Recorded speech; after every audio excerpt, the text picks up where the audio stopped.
그럼 저희 이제 책 이야기로 넘어가 볼까요?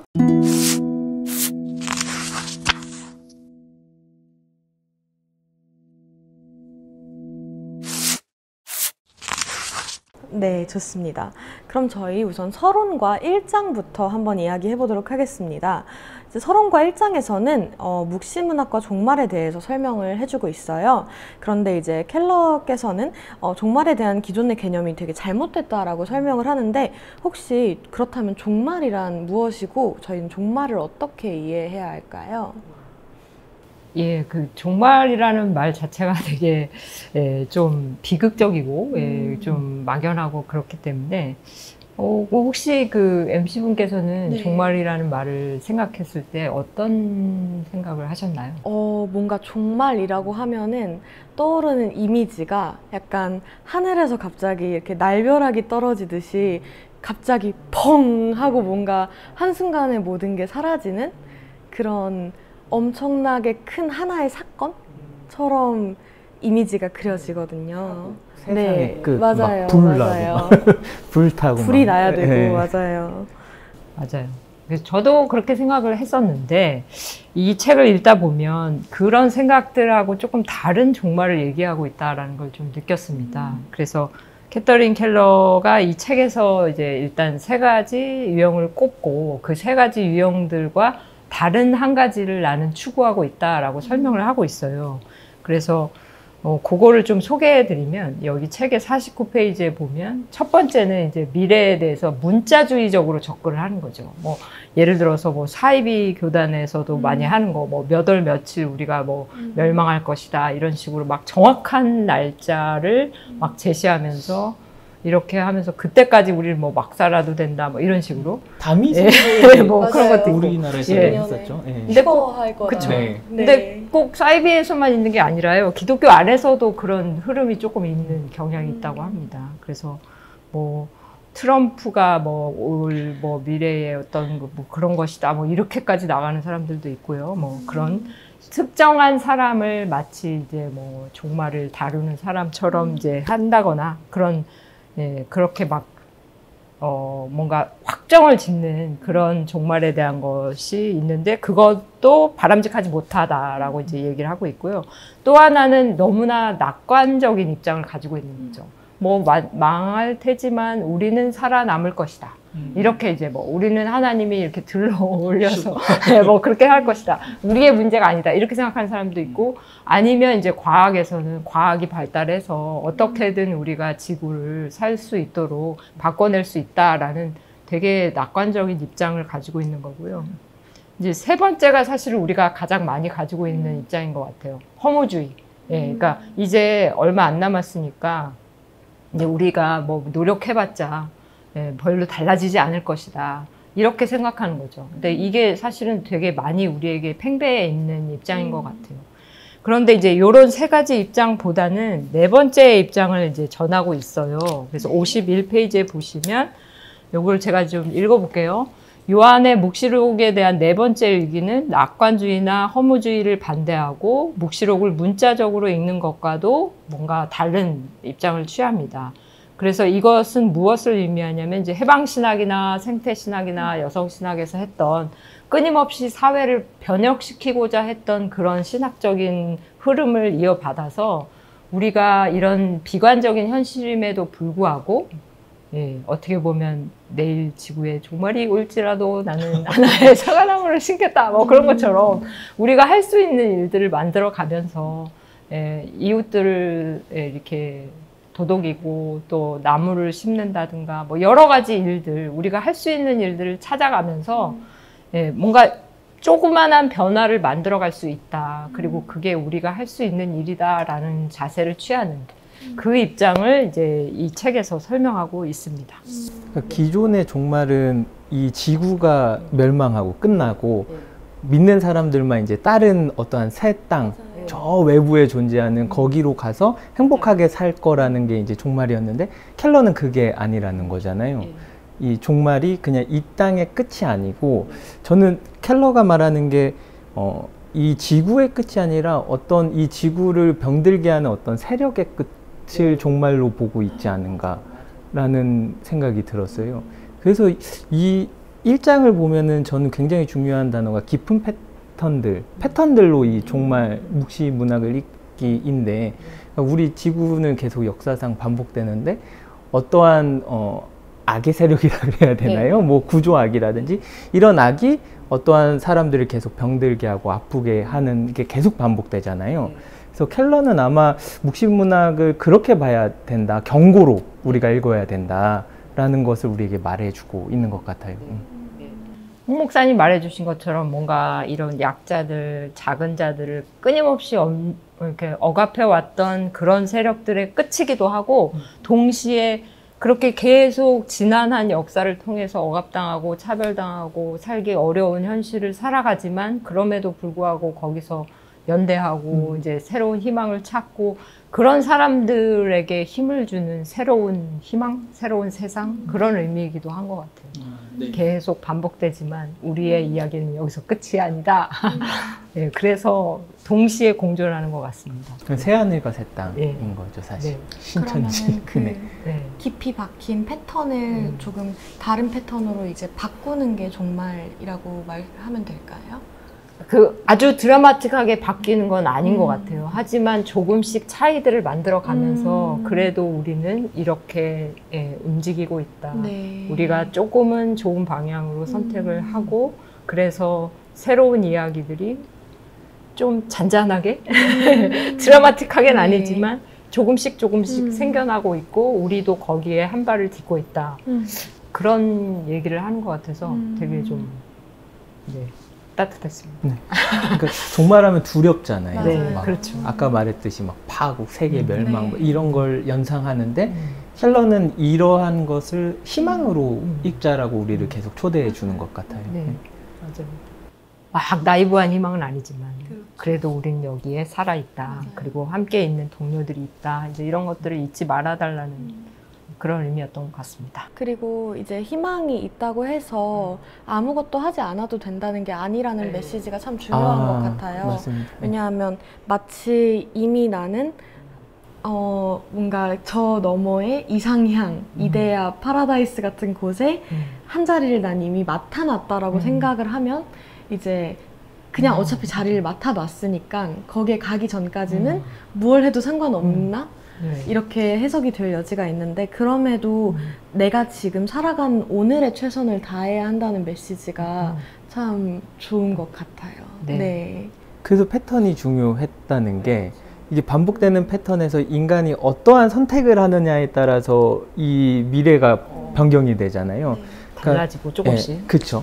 그래서 이 기후위기는 정말 우리의 절대절명의 이제 미래에 대해서 결정을 할 수 있는 순간인데, 이 묵시 종말의 경고를 듣고 우리에게 그럼 너네 어떤 선택을 할 건데? 라는 거를 물어보는 게 이제 켈러의 입장이고, 그래서 패턴으로 읽고 오늘 우리의 자리에서 읽고, 이게 굉장히 중요한 단어들인 것 같습니다.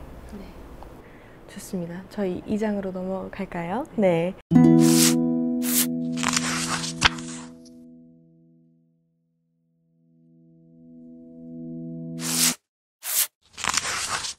그러면 2장 이야기 한번 해보도록 하겠습니다.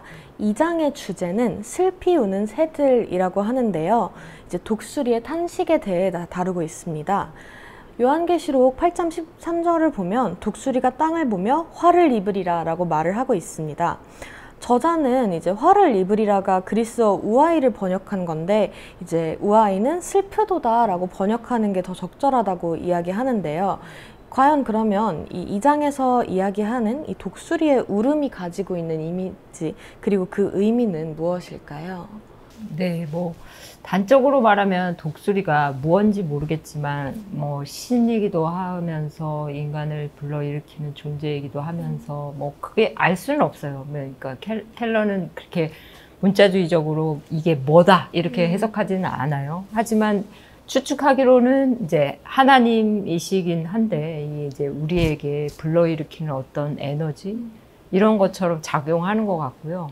그래서 여기서 하나님의 이미지가 무엇인지를 설명해 주는데 되게 중요한 구절들이 몇몇 부분돼 있어요. 그러니까 신적인 권능이라고 하는 게 우리가 아는 것처럼 전지전능하신 하나님, 그래서 우리가 할 일을 다 통제하시고 너는 이렇게 될 것이다 라고 미래를 예견하는, 그리고 우리를 막 그 뜻에 맞추도록 하는, 통제하는 하나님처럼 오해할 수도 있는데, 사실 요한계시록에서 말하고 있는 하나님은 그런 전지전능하거나 우리를 통제하는 하나님하고는 전혀 거리가 없다는 거죠. 그러니까 아니라는 거죠. 그래서 그런 전지전능하고 통제하는 하나님이 아니라, 우리가 지금 놓인 현실에서 얘네들이 너무 아파하고 있다, 그 땅도 너무 아파하고 있다라고 하는 것을 스스로 너무 슬퍼하는 그 애통함, 그래서 신적인 울음, 하나님의 애통하심, 그거로 이제 표현하면서 해석하고 있는 것 같아요. 그래서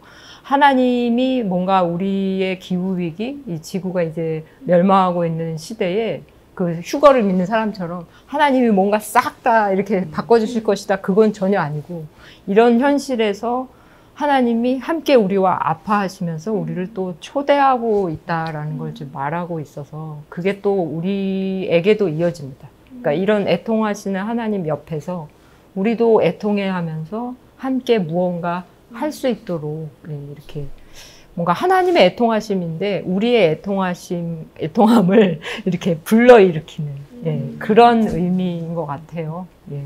땅을 보면서 슬퍼하시는 하나님이라는 이미지가 이 독수리가 우리에게 주고 있는 것 같은데, 예수께서도 이 슬퍼하는 마음, 애통함을 항상 민중들을 바라보면서 가지고 계셨잖아요.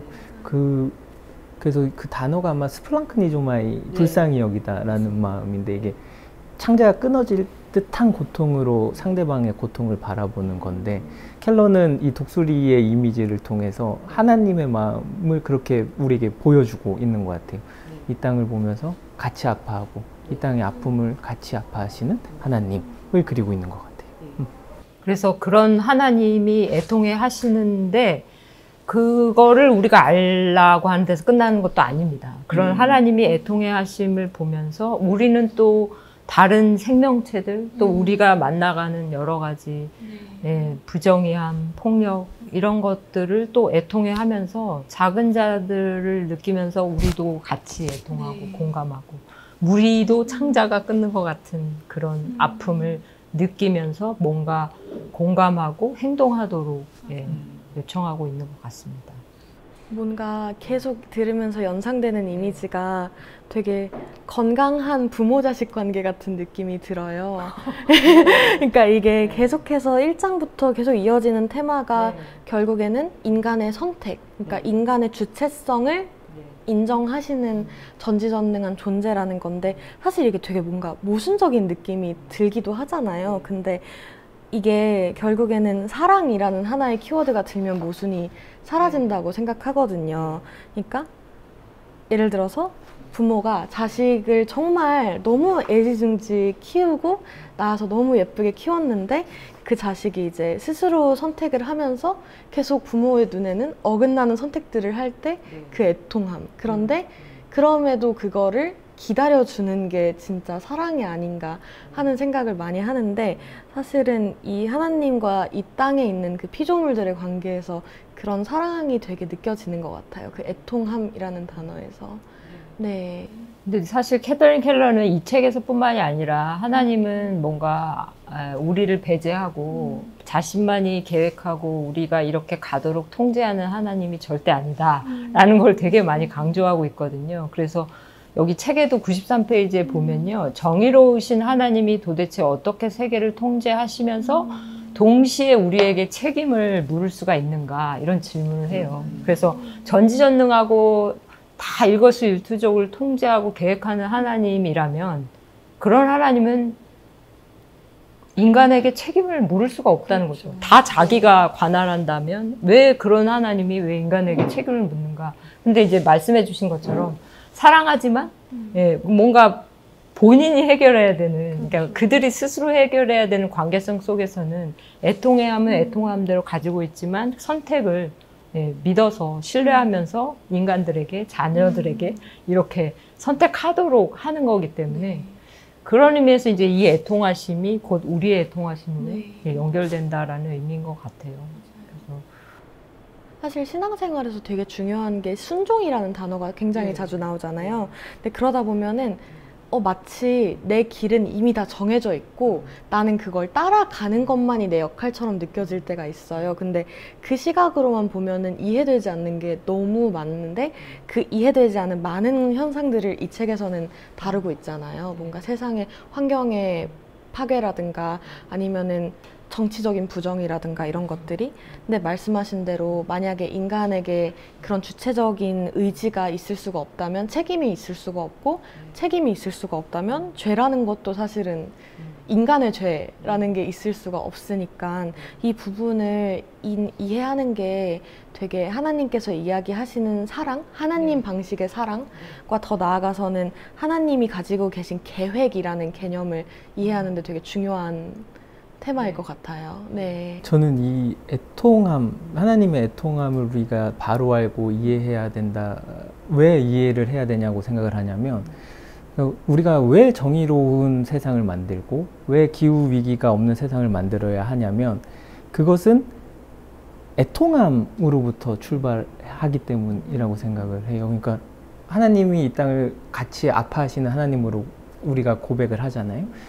근데 가끔 이런 사회운동이나 이런 걸 하는 사람들을 보면 단지 그냥 정의감으로 이렇게 일을 하다 보면 이게 어떤 폭력적인 모습으로 나타나기도 하고 뭐 또 옳지 못한 모습으로 갈 수도 있는데, 일단 기본 우리 그리스도인들은 이 애통함으로 출발을 해야 한다는 것을 캐서린 켈러는 말해주고 있는 것 같아요. 네. 그래서 애통하시는 하나님이 이 책에는 있지만 조금 다른 면모로 설명을 드리자면 그대로 두시는 하나님, 그리고 편을 들어주시는 하나님. 이게 약간 모순되긴 하지만요. 그대로 두시는 하나님은 뭔가 그래 너 해봐 이렇게 뭔가 이렇게 떨어져서 이렇게 막 아무것도 안 하는 하나님의 의미인데, 근데 저는 그게 되게 존중적이라고 생각을 합니다. 그러니까 아무것도 자기의 의지를 담지 않고 스스로가 선택하도록 기회를 주시는 거죠. 하지만 또 그게 어떤 걸 의미하냐면 이렇게 차갑게 아무것도 관여하지 않다는 게 아니라 늘 이렇게 좀 좋은 선택을 하도록 옆에서 이렇게 애달복달하는 거죠.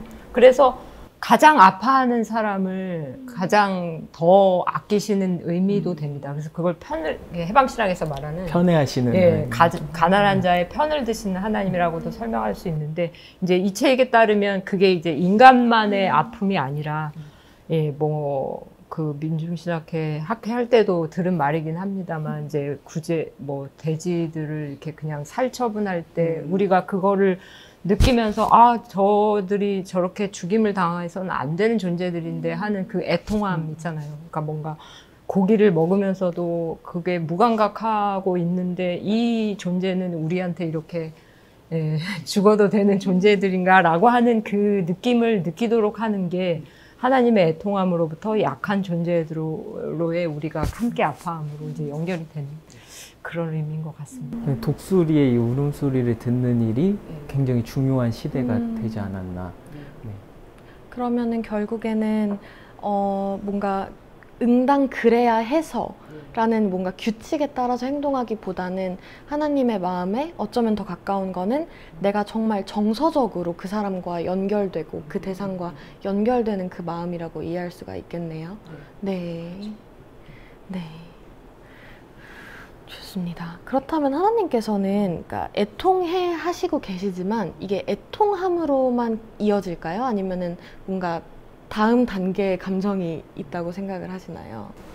네, 그게 이제 분노라고 할 수 있는데, 이제 신적인 분노 이러니까 뭔가 화를 내시는 하나님, 심판하시는 하나님, 이렇게 우리가 많이 이게 하나님 잘못했습니다. 저는 이런 죄를 저질렀으니까 이런 식의 이제 심판자 하나님을 생각할 수 있을 것 같아요. 근데 여기서 말하는 분노는요, 아까 말한 것처럼 이렇게 뭔가 우리가 당하지 말아야 될 부당함을 겪고 있음에 대한 분노, 그러니까 부당함에 대한 분노, 약자들이 고통받고 있는데 그것이 고통받으면 안 된다라고 하는 분노의 의미고요. 근데 이거는 또 이어져서 인간끼리의 고통이나 착취나 이런 거에 분노에 그치는 게 아니라 인간이 아닌 존재들을 착취하고 함부로 쓰고 아프게 한 것에 대한 분노일 수도 있겠죠.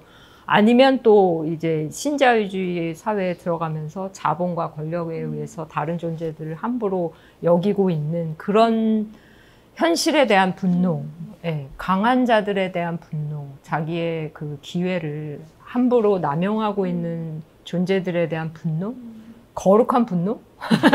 약간 약자들을 편을 드는 분노. 근데 그런 의미도 설명을 하고 있는 것 같습니다. 그래서 뭔가 우리가 기존에 생각하는 뭔가 우리를 모두 멸하고 심판하고 벌 주는 하나님이 아니고 특별히 이제 약자들을 억압하는 존재들에 대한 분노. 그걸 이제 여기서는 하나님의 분노라고 설명하고 있는 것 같아요. 네. 뭔가 저희가 흔히 분노라고 생각하면 느껴지는 이미지는 뭔가 굉장히 폭발적이고 굉장히 폭력적이고 뜨거운 무언가라면 지금 말씀하신 분노는 되게 냉정한 분노에 가까운 것 같아요. 네. 그래서 이제 이 분노를 가지고 우리가 구체적으로 현실에서 무엇을 할 수 있을 것인가, 그걸 또 냉정하게 고민을 해가면서 할 수 있는 일들을 찾아 나갈 수 있다. 네, 그걸 이제 얘기하고 있는 것 같아요. 애통하면서 분노하는 거잖아요. 네. 그러니까 내가 뭔가 이렇게 그냥 화를 내고 있는 게 아니라 슬픈 마음을 가지고 분노를 하는 그 사실이 굉장히 이 책에서 중요하게 다가오는 것 같아요. 한국어 표현으로 애가 끓는다 이런 아, 거 맞아요. 있잖아요. 애가 끓는다. 네. 뭔가 딱 그 말이 생각이 나네요. 가슴은 뜨겁게, 머리는 네. 차갑게. 저 굉장히 좋아하는 네. 그리고 왜 우리가 억울하고 네. 막 힘들고 그럴 때 함께 막 화내주는 존재들이 네. 되게 귀하잖아요. 그럼요. 그런 것처럼 네. 이제 인간들도 생태계에 살고 있는 많은 생명들이 맞아요. 착취당하고 고통받는 것에 대해서 편들어서 맞아요. 네, 옆에서 같이 음. 화내주고 그거를 이제 바꿀 수 있는 네. 사람들이 또 된다는 의미도 있는 네. 것 같습니다. 네. 그 말씀하시는 걸 들으면서 이제 대학에서 그 탈식민주의 관련된 수업을 들은 적이 있는데 그 아까 말씀하신 패턴이랑 좀 연결이 돼서 그 패턴이 이제 인간 사이에 있었던 그 위계와 불평등한 위계, 그러니까 제국과 식민지의 관계가 이제는 21세기에는 인간과 비인간 사이에 그대로 나타난다라는 그 구조를 설명하는 글을 읽은 적이 있는데 그게 많이 생각이 나네요. 뭔가 기존에 저희가 인간 세상에서 이야기되는 흔하게 반복되는 그 폭력의 패턴들, 그게 비단 인간 세상에 국한되는 게 아니라 하나님께서 창조하신 이 세상 전체에 되게 다양한 국면에서 계속 재생산이 되고 있구나. 네, 이 책의 주제들하고 되게 연관이 된 거기도 네. 하고 제가 고민하고 있는 포스트휴먼이랑도 연관이 되는데 그동안 우리가 해왔던 인간과 인간끼리의 착취 또 그런 것에 분노하고 개정하고 바꾸려고 하는 노력을 그만두는 건 아닙니다. 하지만 이제 그것을 이어받아서 더 넓은 의미로 또 착취당하는 자가 누구인가를 네, 확장시켜 나간다는 거죠. 네. 그래서 이 책 3장이 이제 땅의 아픔들이라는 주제인데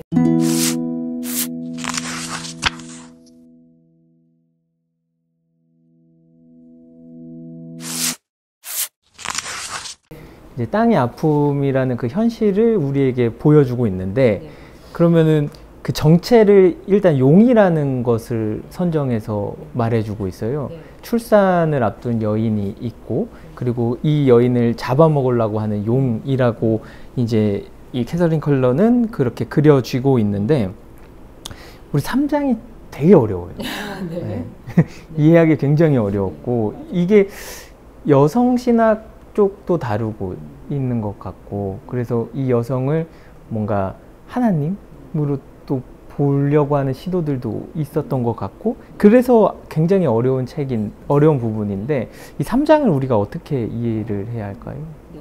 일단 그 여기에 묵시록에 이제 출산하는 여인이 되게 고통스럽게 낳고 있고 근데 그 여인이 또 태양 여인처럼 이제 어디에 올라가 있고 막 이런 비유들이 있어요. 이제 그래서 그것을 사람들이 이제 문자적으로 해석할 경우에는 이게 마리아를 상징한다. 예수님을 낳은 마리아를 의미한다. 이렇게도 하지만 이제 캐서린 켈러는 그렇게 이렇게 뭔가 단도직입적으로 딱 기입시키기보다는 뭔가 해산의 고통을 하고 있는 여인들 자체가 뭔가 생명과 생명끼리의 연관관계를 낳고 거기 사이에서 일어나는 여러 가지 고통, 그 고통을 또 우리가 뗄래야 뗄 수 없는 책임을 부르는 여러 가지와 또 연관시키고 있는 것 같아요. 그래서 제가 이게 놀랍다고 생각하는 측면이 이런 출산을 하는 여인의 이미지를 곧바로 신의 이미지로 이렇게 딱 하는 게 아니라 여기에서 출발해서 이거를 뭐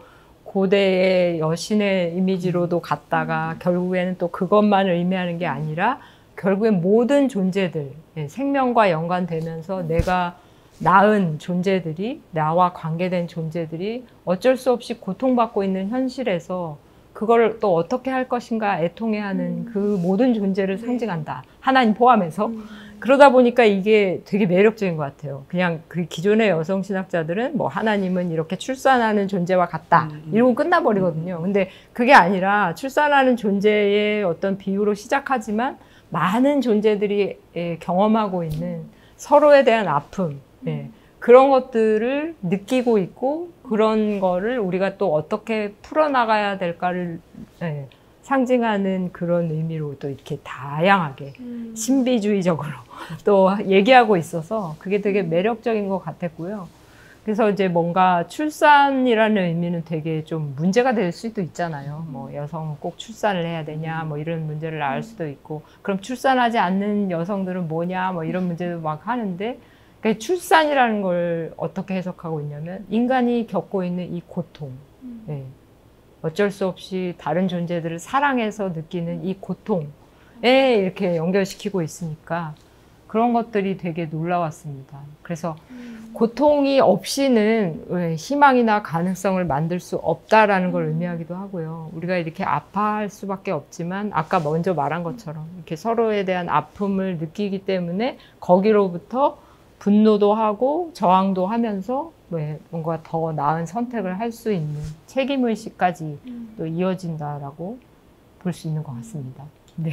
뭔가 저는 이 말씀해 주시는 걸 들으면서 이 신을 포함한 전체 세계의 연대라는 단어가 계속 생각이 났어요. 그러니까 공감이라는 단어가 이제 같은 감정을 공유한다는 걸 기반으로 하잖아요. 그러니까 그 고통을 공유하는 그 만물의 연대라는 단어가 계속 생각이 나네요. 네. 중요한 건 거기에 하나님도 함께 한다는 그렇죠. 거잖아요. 네.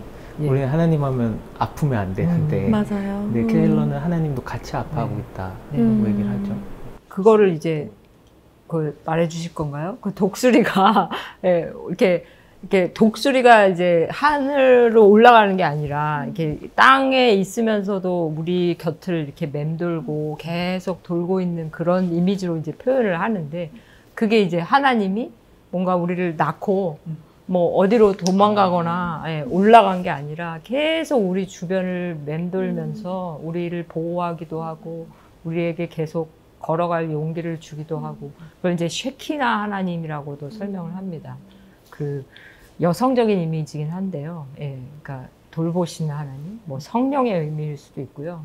뭔가 이렇게 하나님이나 예수님의 이미지보다는 늘 우리를 감싸고 있는 따뜻한 존재. 뭐 그렇게 설명을 하면서 이렇게 남성성, 여성성을 막 교차시키고, 그래도 여성성만을 또 막 부각시키지 않고, 그러면서 이게 이분이 사용하는 이 상징의 의미인 것 같아요. 그러니까 딱 하나님은 뭐다 이러는 게 아니라 하나님의 이미지는 이런 모든 것을 포함하고 있다 하면서 거기를 또 넘어서서의 어떤 그런 이미지로 또 우리를 끌고 가죠. 그래서 되게 웃기잖아요. 이게 출산하는 여인 했다가 독수리라고 하는 남성성, 이런 것들을 다 교차시키면서 하나님이 우리를 낳은 애통해하는 존재이지만 또 독수리처럼 우리 곁을 맴돌고 있다. 뭐 그런 의미. 뭔가 한편으로는 그런 이미지들의 성질이 계속 교차적으로 들어오는 게 저희가 기성신학이라고 할까요? 기존의 기독교 신학의 주류는 저는 이제 공부를 하는 입장은 아니고 일반 신자이지만 항상 하나님은 남성의 이미지가 너무 익숙한 것 같아요. 하나님 아버지라는 호칭부터도 그렇고, 근데 사실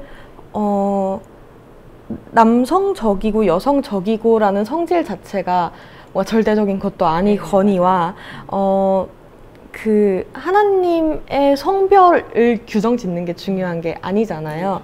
결국에는 그 모든 것들을 다 교차해서 뭔가 우리가 인간을 생각하는 관념으로만은 이해할 수가 없는 존재로서의 절대자이자 신인데 이런 식으로 계속 독수리라고 하는 이미지 그리고 출산이라는 이미지 이런 것들이 계속 중첩이 되면서 그런 그 하나님 그래서 더 어렵기도 하지만 또 그만큼 더 저희가 입체적으로 이 상황을 바라볼 수가 있는 것 같아요.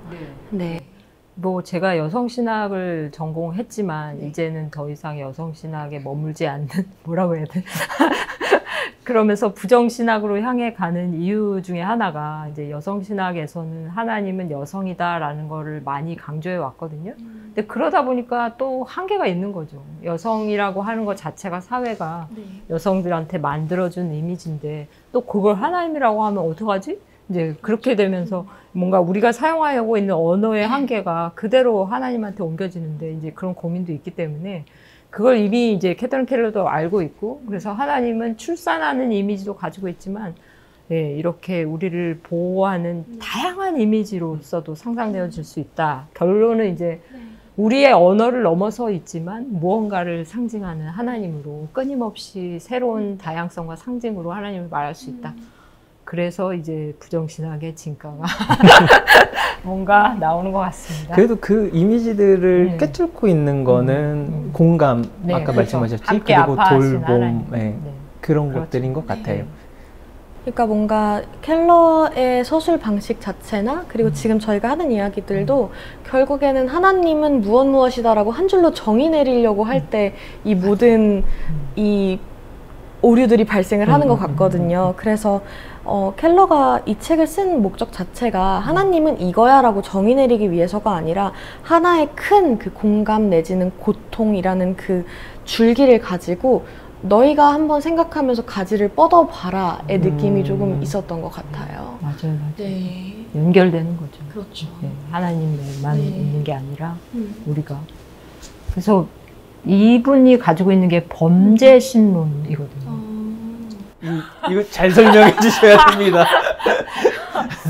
범신론이 아니라고요. 범죄신론. 예. 그렇지만 또 범죄신론으로 또 이렇게 될 수도 없어요. 그러니까 하나님은 무엇으로도 나타날 수 있고 무엇에도 연결될 수 있으니까. 그러니까 혼자만 있는 존재가 아니라 말씀해 주신 것처럼 우리에게 연결되어 있고 우리에게 끊임없이 뭔가를 주고 계시고 그래서 뭔가 하나님과 인간 또 다양한 존재들은 어떻게 보면 되게 연결되어 있고요. 하나 똑 떨어져 있지 않고 끊임없이 상호 연속적인 존재로 살아가 있는 것 같아요. 그래서 모든 존재에게 하나님의 기운이 깃들어져 있다. 예, 하나님의 에너지가 깃들어져 있다. 늘 우리를 응원하신다. 범신론은 아니에요. 그러니까 범신론은 왜 이렇게 이게 다 신이다. 네, 그렇죠? 네. 근데 범죄신론은 하나님 깃들어져 그렇죠. 있다. 그래서 생명들이 연결되어 있다. 범죄 신론도 좀 놀라는 사람들이 많이 계시니까. 그렇죠. 그 용어보다는 예, 근데 전 너무 좋아합니다. 근데 모든 오해가 존재에게, 많은. 네, 모든 존재에게 하나님은 예, 늘 함께 하신다. 결국에는 하나님을 포함한 우리 모두 그리고 이 세상 모든 것들이 다 하나 그물망처럼 이렇게 촘촘하게 엮여 있다는 게 저희가 이 기후 위기의 시대 그리고 환경 파괴의 시대에서 저희가 이 세상을 돌봐야 하는 근거가 되기도 하고 그리고 저희의 신앙의 근거가 되기도 한 거군요. 네, 좋습니다. 그럼 저희 그 책에서 나오는 이야기인데요. 네. 이제 한편으로는 용으로부터 공격을 이제 땅이 보호를 해서 여인을 지켜내는 모습을 이제 책에 나오는데 저는 이 부분이 되게 재밌었던 것 같아요. 지구의 자정 능력을 말하는 건가 싶기도 하고 그랬습니다. 그렇다면 이 용의 공격으로부터 인간인 우리가 할 수 있는 일들은 뭐가 있을까요? 뭐 일단 용의 공격이라고 하는 것도 이분은 되게 비유적으로 설명하고 있지만 끊임없이 일어난 인간의 이제 재난, 뭐 여러 가지 고통 뭐 이런 걸 상징하는 것 같고요. 강한 자들을 상징할 수도 있고 뭐 그런데 이제 이런 계속 공격을 받고 폭력을 경험하고 안 좋은 것들, 고통을 경험하고 있는 그런 상태에서 이거를 이제 땅이 나서서 한다라고 하는 의미가 뭐 지구의 자정력을 의미할 수도 있죠. 근데 인간이 할 일을 이제 초대한다 이렇게 보시면 될 것 같아요. 그래서 뭔가 그냥 진화론적으로 강한 존재가 이긴다라고 하는 그런 자연 법칙, 혹은 남성이 뭐 여성보다 우월하다 이런 법칙들을 끊임없이 이렇게 바꾸어가는 그런 인간을 초대한다라고도 볼 수 있고요. 그걸 이제 구체적으로 쉐이커, 뭐 퀘이커 이런 이제 기독교에서 일어난 운동들 있잖아요. 근데 그 퀘이커의 소종파 운동이 일어난 계기가 뭔가 우리끼리는 남성도 없고 여성도 없고 뭐 권력의 차별도 없고 그냥 평등한, 그러면서 다 같이 이제 관계적인 존재를 만들어가는 그런 이상적인 공동체를 여기에서 우리가 만들 수 있다라고 하면서 시작한 운동이고, 실제로 지금도 이어지는 구체적인 영향력을 행사하고 있고, 그래서 어떻게 보면 땅이 이제 용으로부터의 공격을 이렇게 맞선다라고 하는 게, 이 땅을 살고 있는 우리들이 기독교적 사명의식을 가지고 구체적으로 할 수 있는 일들이 있다. 그러면서 그런 것들을 예를 들어서 설명해 주고 있는 것 같아요. 그래서 뭔가 인간이 만들 수 있었던 일들, 그리고 실제로 만들었던 일들, 그런 걸 통해서 또 우리가 또 할 수 있는 일들을 이렇게 계속 얘기하고 있는 것 같아서, 물론 이제 지구의 자정 능력도 있겠지만 인간이 아직도 할 수 있는 일들이 있다. 그러니까 포스트 휴먼이라는 게 이제 인간이 좌절스럽고 할 수 없다라는 걸 의미할 수도 있지만, 한편으로는 동시에 양면적으로 뭔가 그래도 인간이 끊임없이 선택과 기회들을 통해서 더 좋은 현실을, 조금은 더 나은 현실을 만들어갈 수 있는 그런 길이 있다라는 걸 이제 얘기하고 있는 것 같아요. 그래서 땅이 용우의 공격으로부터 이렇게 뭔가 여인을 지켜낸다라는 말은, 그러니까 지구가 위기에 처해 있지만 아직도 인간들이 할 수 있는 선택들이 있다. 그래서 그걸 이제 뭐 우정의 관계로 이렇게 저자는 이해를 하고 있고, 우리가 만들어가는 상생의 사회가 아직도 가능하다. 그걸 이제 얘기하고 있어서, 그러니까 막 되게 암울하지만 그래도 인간들은 아직도 선택할 수 있고, 이 책이 사실 그런 의미에서 좋은 것 같아요. 계시록은 뭔가 되게 암담한 그런 종말을 얘기하는 것 같지만, 그 사이에서도 아직도 우리에게는 더 나은 선택을 할 기회들이 있다. 지금도 선택할 수 있다. 요거를 이제 말하고 있는 것 같습니다.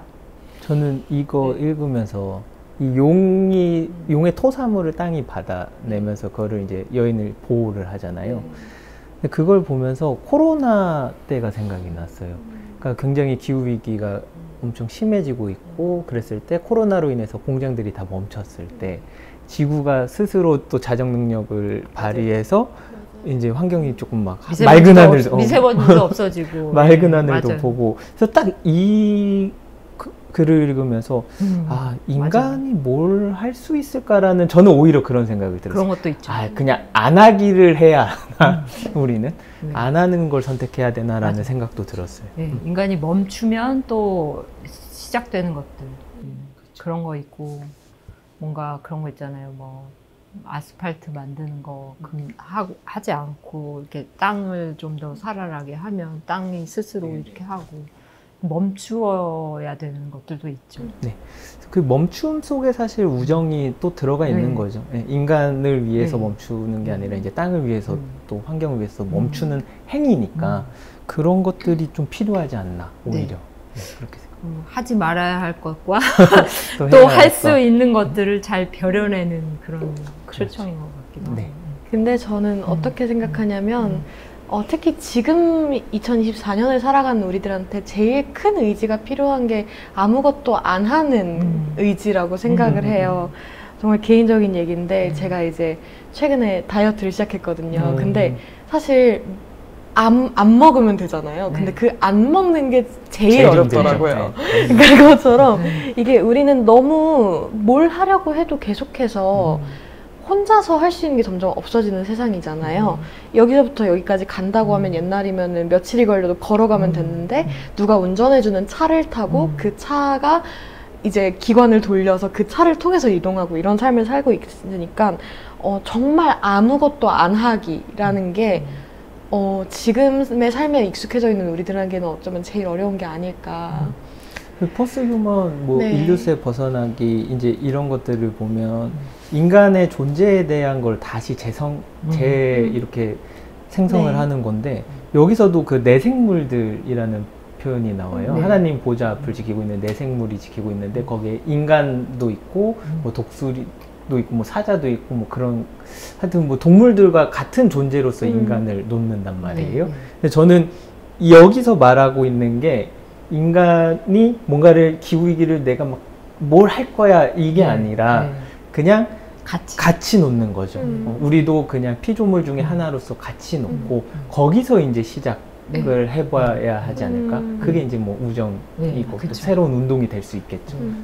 내 생물도 얘기하시니까 생각난 건데 이게 재밌는 포인트인 것 같아요. 왜냐면 다른 것들은 되게 문자적으로 해석하지 않잖아요, 저자가. 그런데 그거는 진짜로 진짜로 동물 생명 그대로 가져오는 거죠. 그래서 그것을 통해서 이제 인간은 이제 생명체들, 다른 생명체들하고 같이 살아가는 존재라는 걸 또 부각시키고 있으면서 그래서 뭔가 인간이 혼자 움직이는 게 아니라 조율해가면서 맞춰 속도를 맞추고 반응해가면서 살아간다라는 걸 말하고 있어서 그 포인트는 또 재밌는 것 같습니다. 네.